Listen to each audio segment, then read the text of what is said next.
right, so welcome back again, and this is Football Pitch Fans. And as you know how we do it, we talk about football, tactical analysis, and here we'll discuss and dissect matters regarding football. And today we actually want to do a Chelsea review, and that is Aston Villa versus Chelsea. We're going to talk about the tactics, the formation, and how the managers are going to, line up and what to expect in this game. And after that, most importantly, we're going to be dropping our prediction to this game. So you better try to stick around to the end of this video to actually see our prediction. Let's know where you're watching from and tell us from the comment section what you still think about the game, Aston Villa versus Chelsea. And here in the studio with me, I have Cowboy, Senor Palmer. I'm seeing your teeth. It feels like you're in a happy mode. How are you doing? How are you feeling? Why are you setting him up? Nedu on that podcast. So I'm setting him up. All right, so here in the studio with me, I have Tboy, and he's going to join in this review today about this game. All right, so Aston Villa versus Chelsea. In 5 meetings, Aston Villa have just seen 1 win, while Chelsea have seen 2 wins in those 5 encounters. So it's pretty much simple that Chelsea have seen the better side of Aston Villa, and Chelsea actually has a good start going into this game. Series of results, here and there for Maresca, and Chelsea fan base not really feeling how the performance has been. They've dropped from 2nd in the league. They've dropped from being a chill guy just looking for 3 points right now. They don't know what the season is becoming, but let's hear from a Chelsea fan to really see how Chelsea fans are really feeling, in this time of the season. Tell me, how are Chelsea fans feeling going into this game? Well, before I go into reviewing how we are feeling, I would like the coach and the 11 players to get a translator for this show, because you go get where English go hook me. I go switch to my own dialect. People must pay attention because enough is enough. Well, Chelsea fans around the world, how are we feeling? Because I can only talk for myself, and I'm feeling very, very ashamed. Very, very ashamed that I met Brighton twice in a week and they came out on top of me. It's a shameful thing that Brighton will kick me out of the FA Cup and still humble me in a playoff fixture. Wow. All happening in under a week. Under a week. What lesson learned? Well, and now I'm saying this thing in italics. In alphabet. Capital letters, that I'm saying this in capital letters. Bad-headed Maresca has gone clueless but maintain pride and arrogance. I repeat myself. Bad-headed Maresca has gone clueless but maintain pride and arrogance.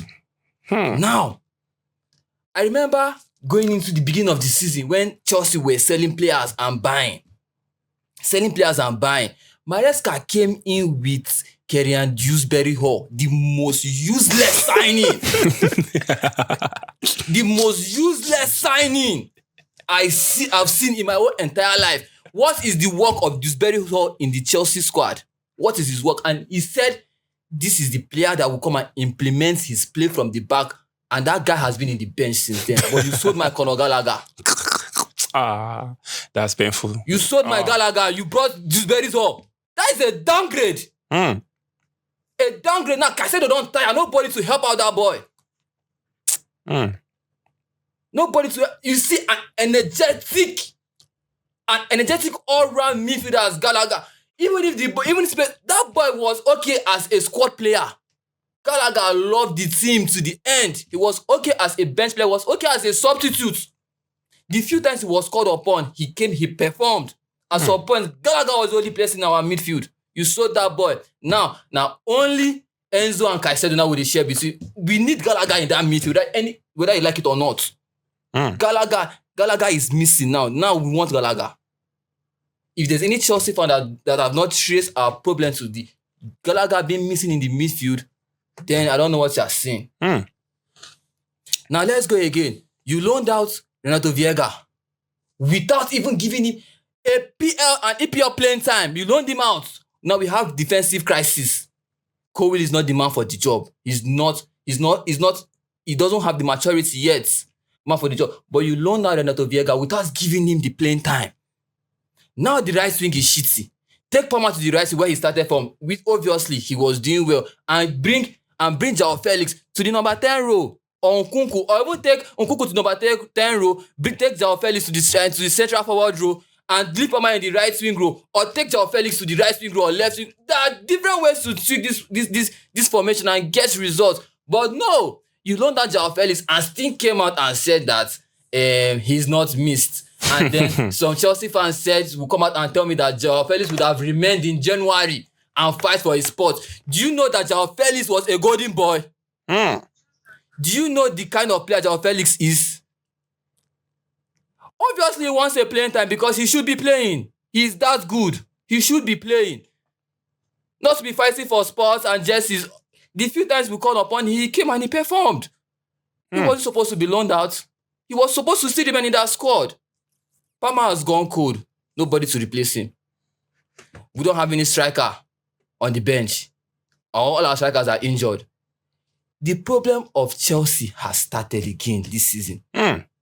Chelsea problem has started again this season. And if time is not taken, we are about to embark on a losing streak. Yeah, talking about streak right now, looking at the last 5 games for Chelsea have just managed to win just 2 out of their last 5 games. And the same thing goes to Aston Villa, because Aston Villa too have just managed to win just 2 out of their last 5 games. And looking at this game right now, it's looking, pair to pair, because the same formation Enzo Maresca is playing, that is same formation Unai Emery is still playing, a 4-2-3-1 formation. So it's really going to be a kind of edgy game. Tell me, going into this game right now, what are you looking at for in this game? First of all, what do you expect going into this game that is the right thing that Chelsea has to do in this game? Well, the game is going to be a very attacking game because both teams, the battle line is for the attackers here, who can score, who will deliver. The attacking, you can see Aston Villa's recruits in the attacking line is very, very fire. The likes of Asensio and Rashford to join Oli Watkins is a very firing attack. Very dangerous one. At the same time, attack also, which has been reduced to not scoring goals in lots of matches.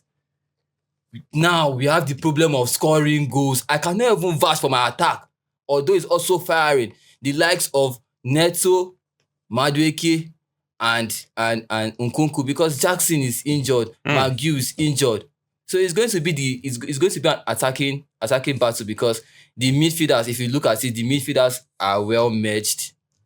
They're well matched. McGinn, Telemans, Enzo Caicedo, and Enzo Fernandez and Caicedo. So that's, I think, the battle line for the attackers here. And if the best players will win, the best attacking players will win. That's just how the game is going to be. The team that utilizes their opportunities will win. And that is the problem. Chelsea doesn't utilize theirs. And what's your ideal formation? How do you think Enzo Maresca should really line up this side to really get the results? What from his formation, it can't, okay, let's look at it this way. The players available right now and how he's using them. Do you think there's a way he should tweak these players that you have available going into this game? So tell me, what is going to be the lineup like going into this game for you? Well, going into this game, if you realize, Chelsea has reduced our options. We've loaned out a lot of players, and if you look at the bench, most times you don't even know where the substitution should come from. At times you go in and it looks as if there's no substitution on the bench. So at the moment, it seems as if we don't have options again. Our vast and big squad has been reduced by our almighty Maresca. Letting go of players and saying you don't miss them. Let's see how long it will last. So, but then the 4-2-3-1 formation is a very balanced one, because it's just like a breakdown of the 4-3-3 formation, which is the most balanced formation in the world of football for me. So at my back 4, Cucurella should start at the left back. The right back should be Reece James if he's fit. If he's not, Gusto can come in. Then for my central backs, do we even have a lot of options? We don't. So we either make do with Tosi and Chalobah or Kobe and Chalobah. That's the only options we have. And then going to the midfield, for my two DMFs should be Caicedo and Enzo Fernandez. Maybe Enzo Fernandez should be allowed to go move ahead, like play the deep 6, move ahead. Maybe can push forward with the ball. And then the number 10 role also should be given to Palmer. Let's see, try it out there. And then the right wing should be given to Neto. Sancho was shitting our last couple of matches. Like he's beginning to show his true colors, yeah. The colors we make them pursue him from Manchester United. He done the show him. So I would like him to be taken to the bench. And Madueke can come in, even though Madueke is not even at the moment they are both offering the same thing. So it'd be like who even was pass? Make her leave the Sancho. Sancho should just remain on that left wing. And then Nkunku. No, my grandmother should be our striker because my grandmother here should be the striker. All right, so we actually have a few minutes to really round up this section. All right, so we've actually seen the positive side of this game, which is Chelsea, poising the threat to really come out with a result in this game. Let's actually look at the opponent side, which is Aston Villa, to really see, some things positive about this team. So tell me, do you think Aston Villa has a little bit of what it takes to really cause maybe an upset to this Chelsea change inside? Definitely. A team that has Marcus Rashford, Asensio, Morgan Rogers, Watkins. Bro, they have everything. And one thing about this Aston Villa team, like if you're a club that is looking for 3 points, pray not to meet a club like Aston Villa because they will upset you. They will break your hearts. So going into that match, I think it's going to be a very difficult match for Chelsea because the club right now, I think Chelsea's squad, they have issues. Yeah, they have issues. Both the fans, I think the fans no longer believe in the manager, and you see them requesting for the manager to start this player. So that thing alone is really causing a lot of selection headache to the manager. And this Aston Villa team, if you see them already, they only have they are not toothless. You understand? They have what it takes to beat any team in the EPL. You understand? So I'll be rooting out for Marcus Rashford to give me at least 2 goals. I need 2 goals from Marcus Rashford. You understand? I want to check something. So you can actually hope and pray that Rashford does not disappoint you. Yes. All right, I need 2 goals from Rashford. Cowboy Palmer, tell me, what is your prediction to this game? What do you expect? That's the way one check for Rashford. You know, go see and check. That's 2 goals. You know, go see him. Well, there's no lie that the match is going to be a very difficult one for Chelsea with the dip of our form and all. But Aston Villa also, there's also a dip in form in Aston Villa. We saw that they could win the 10-man Ipswich. So going into this game is a 50-50 chance. So for any team can win. So I will give it 2-1 in favor of Chelsea. 2-1 in favor of Chelsea. What about you? What's your prediction to this game? Reverse is the case. 2-1 in favor of Aston Villa. Okay, 2-1 in favor of Arsenal. So it is what it is for me. Seeing, let's say 1-0, but I don't know whether it's going to be Chelsea or Aston Villa, but we wish for an entertaining football because right now the front three of Aston Villa with their new addition is really something to watch out for. So I'm really a good football fan, lover, I would say. So I love good football. So I believe I'm going to grab my popcorn for this match to really see how entertaining this game can actually go. And thank you so much for watching even up to this moment. Chelsea has been in deep of form with recent results coming in. Out of 5 matches, they've actually won just 2 out of 5 matches. It's really not nice. Chelsea once more, who has been, I think title contender, but they failed to acknowledge that fact. But it is what it is. Let's hope that Maresca can actually come out on top in these fixtures. And thank you so much. And please don't forget that after this game, we'll be granting fan interview to really see how Chelsea fans are actually feeling after the end of this game, and I hope they'll be in all smile, not the other way around. Thank you so much. Here in the studio with me, I have Ice Cowboy Palmer, and here with me I have Tboy, and here your humble host Benny. Thank you, and do like, share, and subscribe. Thank you, and see you on the next one.